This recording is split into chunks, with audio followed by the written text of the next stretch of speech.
Item ಯಾವುದೇ ಇರಲಿ try ಮಾಡಿ ಆಚಿ ಚಿಕನ್ ಮಸಾಲಾ. ಆಚಿ ಚಿಕನ್ ಮಸಾಲಾ ಜಾಗತಿಕ ಮಟ್ಟದಲ್ಲಿ ಏನೆಲ್ಲ ಪರಿಣಾಮ ಬೀರುತ್ತೆ ಈ ಒಂದು ಯುದ್ಧದ ಎಫೆಕ್ಟ್ನಿಂದಾಗಿ? ಎರಡು ರೀತಿಯಲ್ಲಿ ನಾವು ಯೋಚನೆ ಮಾಡ್ಬೋದು. ಒಂದು, ಈ ಕೋಇನ್ಸಿಡೆನ್ಸ್ಲಿ ನಡೀತಿರ್ತಕ್ಕಂಥ ಏನು ಇರಾನು ಮತ್ತು ಇಸ್ರೇಲಿನ ಯುದ್ಧ ಪ್ರಾರಂಭದಲ್ಲಿ ತನ್ನ ಧಾರ್ಮಿಕ ಜನಾಂಗೀಯ ರೀತಿಯ ಕಾರಣಕ್ಕೆ ಪ್ರಾರಂಭ ಆದರೂ ಕೂಡ ತನಗೆ ಸಪೋರ್ಟಿವ್ ಆಗಿ ಯಾವಾಗ ಅಮೇರಿಕ ಇಲ್ಲಿ ಬಳಸ್ಕೊಂಡು ಇಸ್ರೇಲ್ ಪರವಾಗಿ ಬಂದಿದೆ, ಅದಕ್ಕೆ ಯಾವುದೇ ಒಂದು ಧಾರ್ಮಿಕ ಜಿಜ್ಞಾಸೆ ಅಥವಾ ಧಾರ್ಮಿಕ ಕಮಿಟ್ಮೆಂಟ್ ಅಥವಾ ಒಂದು ಪೂರ್ವಗ್ರಹ ಬಿಡಿತರಾಗುವುದಿಲ್ಲ. ಅವರು ಭಾಳ ದೇಶಗಳಿಂದ ನಿರೀಕ್ಷೆ ಇದ್ದಂಥ ತನ್ನ ಏನೋ ಒಂದು ಸ್ಟ್ರೆಂತ್ ಇತ್ತು, ಅಲ್ಲಿ ಇರಾನ್ ಸ್ಟ್ರೆಂತ್ ಇದ್ದೇನು ತೈಲ ನಿಕ್ಷೇಪಗಳು. ಸೊ ಅದರ ವ್ಯವಹಾರದ ಮೇಲೆ ಕಂಟ್ರೋಲ್ ತೊಗೊಳ್ಬೇಕು ಅಂತಕ್ಕಂಥ ಒಂದು, ಮತ್ತು ತನ್ನ ಪರಿಣಾಮ ಏನಿದೆ ಅಟಮಿಕ್ ವೆಪನ್ಸ್ಗಳನ್ನ ಮಾಡೋದಕ್ಕೆ ಅವಕಾಶವನ್ನು ಕೊಡಬಾರ್ದು ಈ ಥರದ ರಾಷ್ಟ್ರಗಳು. ಅದು ಮುಂದೊಂದು ದಿವಸ ಇಸ್ಲಾಂ ಭಯೋತ್ಪಾದನೆಗೆ ಅವಕಾಶ ಕೊಟ್ಟು ಆಫ್ಟರ್ ಸೆಪ್ಟೆಂಬರ್ 11 ನಂತರದಲ್ಲಿ ಅದು ಥ್ರೆಟ್ ಫ್ಯಾಕ್ಟರ್ ಆಗಿ ಸೇರ್ಕೊಳ್ಳುತ್ತೆ ಅಂತಕ್ಕಂಥ ಕಾರಣಕ್ಕಾಗಿ ಪ್ರಾರಂಭ ಆಗಿರುವಂಥದ್ದು. ಹಾಗಾಗಿ ಇವೆರಡೂ ಪಾಯಿಂಟ್ಗಳನ್ನು ನಾವು ಗಮನ ಇಟ್ಕೊಂಡು ನೋಡಿದಾಗ ಜಾಗತಿಕವಾಗಿ ಬರೀ ನಮ್ಗೆ ಕಾಣಿಸ್ತಾ ಇರೋದು ಇದು ಒತ್ತಡ ತಂತ್ರ ಇರಾನ್ದು ಕೂಡ. ಇವತ್ತೇನು ನಾವು ಡೈರೆಕ್ಟಾಗಿ ಕಾಣಿಸ್ತಿರ್ತಕ್ಕಂಥ ಲಾಸಸ್ ಏನು ಅಂತ ಹೇಳಿದ್ರೆ, ಎಲ್ಲ ದೇಶಗಳಲ್ಲೂ ಕೂಡ ಪೆಟ್ರೋಲು ಮತ್ತು ತೈಲ ಉತ್ಪನ್ನಗಳಿಂದ ನಮಗೆ ಆಗ್ತಿರ್ತಕ್ಕಂಥ ಎಫೆಕ್ಟು, ಜನಸಾಮಾನ್ಯ ಮೇಲೆ ಆಗ್ತಿರ್ತಕ್ಕಂಥ ದರ ಏರಿಕೆಯ ಒತ್ತಡ, ಅದೊಂದಿಷ್ಟು ಗೊಂದಲ, ಪ್ಯಾನಿಕ್ ಸ್ಥಿತಿಗಳು. ಆದರೆ ಇದರ ಮೂಲ ಯೋಚನೆ ಮಾಡ್ತಾ ಹೋದರೆ ಇದು ಇರಾಕ್ ಇರ್ಬೋದು, ಅದರಂಥ ಮುಂದುವರುವ ಭಾಗ ಆಗಿರ್ತಕ್ಕಂಥ ಫಜಿಲ್ ಆಗಿರ್ತಕ್ಕಂಥ ಇರಾನ್ ಆಗಿರ್ಬೋದು, ಇದು ಧಾರ್ಮಿಕ ಭಯೋತ್ಪಾದನೆಗೆ ಒಂಥರ ಮೂಲ. ಇದು ಒಂದು ರೀತಿಯಲ್ಲಿ ಬೇಕೋ ಬೇಡೋ ಇದು ಎಲ್ಲೋ ಒಂದು ಕಡೆ ಇದು ತಂದೆ ಆಗ್ತಕ್ಕಂಥ ಒಂದು ಬಲಾಢ್ಯಾಗಿ ತೋರಿಸ್ತಾ ಇರೋದೇ ಧಾರ್ಮಿಕ ಅಸ್ತಿತ್ವಕ್ಕಾಗಿ. ಅದು ಸಣ್ಣ ವಿಚಾರ ಪ್ರಾರಂಭ ಆಗಿರುವಂಥದ್ದು. ಅದು ಜಾಗತಿಕವಾಗಿ ಏನಾಗ್ತಾ ಇದೆ, ಬೈಫರ್ಗೇಟ್ ಆಗೋವಂಥದ್ದು ಇತ್ತು.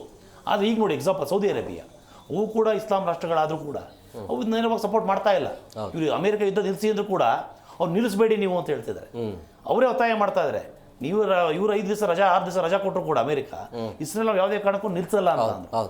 ಹಾಗಾಗಿ ಒಂಥರ ಕ್ರೌರ್ಯ ಅನ್ನೋದು ತಣ್ಣನಾಗಿದ್ರೂ ಕೂಡ ಇದು ಯಾವತ್ತೋ ದಿವಸ ಆಗಬೇಕಿತ್ತು, ಇದು ಪ್ರಾರಂಭ ಆಗಿದೆ. ಯಾವತ್ತೋ ದಿವಸ ಆಗದೆ. ಈ ದೇಶ ನಿರಂತರವಾಗಿ, ಈಗ ಒಂದು ಮಾತಿದೆ, ಮಹಾತ್ಮ ಗಾಂಧೀಜಿ ಹೇಳ್ತಕ್ಕಂಥ ಮಾತನ್ನ ವೈಟ್ ಹೌಸಲ್ಲಿ ಹಾಕಿದ್ದಾರೆ. This earth is rich enough to fulfil everyone's need but not greed ಅಂತ ಹೇಳ್ತಾರೆ. ಈ ಅಷ್ಟು ಮಟ್ಟಿಗೆ ಭೂಮಿ ತಾಯಿ ಯಾರಿಗೂ ಕೂಡ ನಿಮಗೆ ತಮ್ಮ ನೀಡುಗಳನ್ನು ಪೂರೈಸದಿರೋಷ್ಟು ಬಂಜೆ ಅಲ್ಲ. ಹಂಗಾಗಿ ಇದು ನಮಗೆ ಇಲ್ಲಿ ಕಾಣ್ತಿರ್ತಕ್ಕಂಥ, ನಾವು ಮಾತಾಡ್ತಿರ್ತಕ್ಕಂಥ ತೈಲ ಅಥವಾ ಸಾರಿಗೆ ಇದು ಇದು ಇದು ಮುಖ್ಯ ಅಲ್ಲ. ಇದು ಎದುರುಗಡೆ ಕಾಣ್ತಿರ್ತಕ್ಕಂಥ ಅಂಶ ಮಾತ್ರ. ಆದರೆ ಇದನ್ನ ಹಿಂದಿರ್ತಕ್ಕಂಥದ್ದೇನು ಅಂದರೆ, ಪೂರ್ವಗ್ರಹ ಪೀಡಿತವಾಗಿರ್ತಕ್ಕಂಥ ವಿಚಾರ, ಒಂದು ಧಾರ್ಮಿಕ ಭಯೋತ್ಪಾದನೆ ಮೇಲೆ ನಡೀತಿರ್ತಕ್ಕಂಥ ಒಂದು ಐಸೋಲೇಟೆಡ್ ಸಂಬರ. ಎರಡನೇದಾಗಿ ತನ್ನ ಅಮೇರಿಕ ಸಹಜವಾಗಿ ತನ್ನ ಕ್ಯಾಪಿಟಲಿಸ್ಟ್ ಮೆಂಟಾಲಿಟಿಯನ್ನು ಬಳಸ್ಕೊಂಡು ನಾನು ಬಲಾಢ್ಯ ಜಾಗತಿಕ ನನ್ನ ಮಾತನ್ನು ಕೇಳಬೇಕು ನೀವು ಅಂತಕ್ಕಂಥದ್ದು ಇರ್ಬೋದು. ಮತ್ತು ಪರಮಾಣು ಅಸ್ತ್ರಗಳನ್ನ ಕ್ರಿಯೇಟ್ ಮಾಡಿದಂಥ ರಾಷ್ಟ್ರಗಳಲ್ಲಿ ಇವರು ಕೂಡ ಸೇರಬಾರದು ಅಂತಕ್ಕಂಥ ಒಂದು ಒತ್ತಡವನ್ನು ಹಾಕ್ತಕ್ಕಂಥದ್ದನ್ನು ಬಳಸ್ಕೊಂಡಿದ್ದಾರೆ. ಹಾಗಾಗಿ ಇದು ಜಾಗತಿಕವಾಗಿ ಎಫೆಕ್ಟ್ ಇದ್ದೇ ಇರುತ್ತೆ. ಬಟ್ ಆದರೆ ಸ್ವಲ್ಪ ದಿವಸ ಹೇಗೆ ಕರೋನಾದಲ್ಲಿ ಪ್ರಾರಂಭದಲ್ಲಿ ಎಲ್ಲ ಜನ ಪ್ಯಾನಿಕ್ ಆದರು, ನಂತರ ಬದುಕೋದನ್ನು ಕಲಿತರು. ಹಾಗಾಗಿ ಜಾಗತಿಕ ಏನೇ ಪರಿಣಾಮಗಳಾದರೂ ಕೂಡ ಅದಕ್ಕೆ ಸಹಜವಾಗಿ ಆಗ್ತಾನೆ. ಅದು but we should be happy. Bharat ವಿಚಾರದಲ್ಲಿ ನಾವು ಸುಭಿಕ್ಷವಾಗಿದ್ದೀವಿ, ಪರಿಸರದಿಂದಲೂ ಸುಭಿಕ್ಷವಾಗಿದ್ದೀವಿ, ರಾಜಕೀಯವಾಗೂ ಕೂಡ ನಾವು ಸೇಫ್ ಗೇಮಲ್ಲಿದ್ದೀವಿ.